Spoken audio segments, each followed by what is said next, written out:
Stop doing all remedies. अगर आप बहुत ज़्यादा परेशान हो चुके हैं और आप सोचते हैं कि कौन सा रेगुलर हम अपने जीवन में कुछ रेमेडीज़ को करें, तो मैं आप लोगों को एक बहुत अच्छा उपाय बताती हूँ। और वो उपाय हम सभी को पता है कि सिर्फ नाम के जाप मात्र से या फिर नाम को श्रवण करने मात्र से आपके जीवन में चेंजेस आता है। जी हाँ, मैं आप लोगों को कह रही हूँ कि चलो आपने सारे रेमेडीज़ कर लिए लेकिन आप थक चुके हैं, तो ऐसे में आप सभी को मैं ये सिर्फ 2 सहस्त्र नाम के बारे में बताऊंगी। ये 2 सहस्त्र नाम आप यकीन मानिए, अगर आप रेगुलर करते हैं, यानी हर दिन अगर आप श्रवण करते हैं या फिर जाप करते हैं, तो आपके जीवन में धन का आना ही आना है। हमारे सनातन धर्म में बहुत सारे उपाय बताए गए हैं और जिन उपायों को करके हम अपने जीवन में धन को आकर्षित कर सकते हैं। अब बहुत कोई पूछेंगे, जो मूर्ख है वो कहते हैं कि आपके पास कितना आया, आपने कितना कमा लिया। तो भैया मैं आप लोगों को बता दूं कि मेरे पास जितना आया उसी को देखकर, उसी के हिसाब से मैं आप लोगों के बीच में ये उपाय लाती हूँ। क्योंकि जब मुझे अच्छे रिजल्ट्स आए हैं, मुझे इसका अच्छा फ़ायदा हुआ है, तो क्यों ना ये आप लोगों तक भी फैलाया जाए। क्योंकि कुविचार फैलाने वालों की कमी नहीं है और मैं सुविचार फैलाने में बिलीव करती हूँ। और मुझे लगता है कि जो चीज़ें मुझे फ़ायदा करती है तो उसे क्यों ना और लोगों को भी बताया जाए, जिससे वो लोगों का भी जीवन धन्य ज़रूर होगा और साथ में मेहनत का पूरा पूरा उनको फल भी मिलेगा। देखिए, मेहनत के बिना कुछ भी पॉसिबल नहीं है, लेकिन अगर मेहनत के साथ साथ आप ईश्वर को भी अगर अपने साथ रख कर चलते हैं और उनके बताए गए नियमों को अगर आप फॉलो करते हैं, तो आपके जीवन में बरकत होनी ही होनी। पहला जो सहस्त्र नाम है वो है विष्णु सहस्त्र नाम। विष्णु सहस्त्र नाम हर ग्रहों को बैलेंस करता है, आपके जीवन में धन को लाता है, आकर्षण बढ़ाता है और साथ में जीवन में सारी खुशियों को आपको लेकर आता है। यहाँ तक कि आपके जीवन की सारी विपद को, जो प्रॉब्लम्स है, उसे भी दूर कर देता है। बस भरोसा रखकर विष्णु सहस्त्र नाम का या तो पाठ करें या तो जाप करें। दूसरा सहस्त्र नाम है वो है ललिता सहस्त्र नाम। जी हाँ, ललिता सहस्त्र नाम से आपके 7 चक्र बैलेंस्ड होते हैं और साथ में आपके जीवन में ऐश्वर्य की वृद्धि होती है। अब आप कहेंगे कि ऐसा पॉसिबल नहीं है, तो मैं कहती हूँ चैलेंज लेकर देखो, 30 डेज का चैलेंज लेकर देखो और आपको ये 30 डेज में क्या क्या आपको फ़ायदे हुए हैं।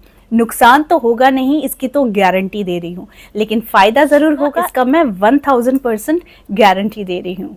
क्योंकि ये खुद से मैंने एक्सपीरियंस किया है, मैंने खुद देखा है, जो सुना था उससे कहीं ज़्यादा इसे पाठ करके मुझे अपने जीवन में चेंजेस दिखे हैं, मिले हैं और इतने मिले हैं कि मैं जिसमें काफ़ी संतुष्ट हूँ। लेकिन मेरी भूख ख़त्म नहीं हो रही है। जो मैं इस माँ के नामों को मैं जितना जाप करती हूँ, जितना सुनती हूँ, उतना ज़्यादा मुझे प्रेम होता हुआ चला जाता है। देखिए, माँ के स्तोत्र या फिर भगवान विष्णु के स्तोत्र में वो शक्ति है जो आपको ईश्वर के साथ जोड़ती है। अभी लोग बड़े ही ज़्यादा हिपोक्रेट है और वो अपने धर्म को बॉयकॉट करना चाहते हैं और कहना चाहते हैं कि सब कुछ हम अपने ही दम पर करते हैं। Very true. हमारा इंसान का शरीर है, इंसान की क्षमता है, बुद्धि है, सोचने की शक्ति है, देखने की शक्ति है, सुनने की शक्ति है, बोलने की शक्ति है और कर्म करने की शक्ति है। लेकिन क्या आप कह सकते हैं कि ये शक्तियों में भी एक ऊर्जा है? और ये शक्ति हमें देता कौन है?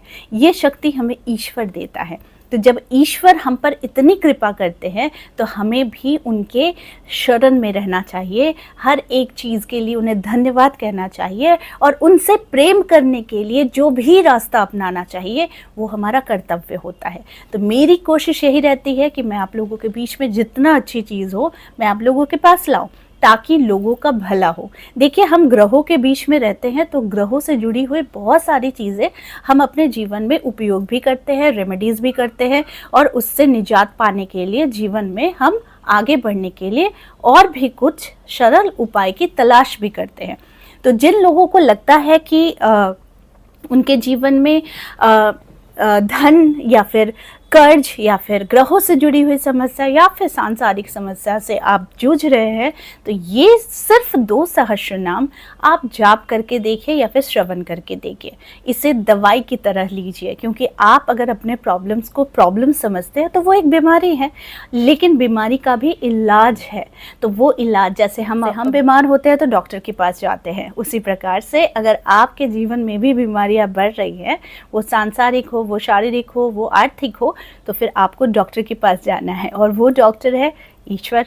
ईश्वर के शरण में रहिए, ईश्वर की पूजा कीजिए और उनसे जुड़ने का मार्ग ढूंढिए, ना कि उनसे बिछड़ने का मार्ग ढूंढिए। क्योंकि अगर आप उनसे बड़े बनने की कोशिश करेंगे तो आपके जीवन में डाउनफॉल होना ही होना है। तो इसीलिए जो चीज़ सत्य है उसे अपनाकर आप अपने जीवन में आगे बढ़िए। यही तो हमारी सबसे खुशकिस्मती है कि हम सनातनी हैं, और सनातनी होकर हम अपने जीवन में सारी चीज़ों को अपनाएंगे, आधुनिक तौर पर भी अपनाएंगे और सांस्कृतिक तौर पर भी अपनाएंगे। तो आई होप आज का वीडियो आप लोगों को अच्छा लगा होगा। इस तरह के वीडियोस मैं आप लोगों तक लाती रहूँगी। आज के लिए बस इतना ही, फिर मिलेंगे एक नए टॉपिक के साथ।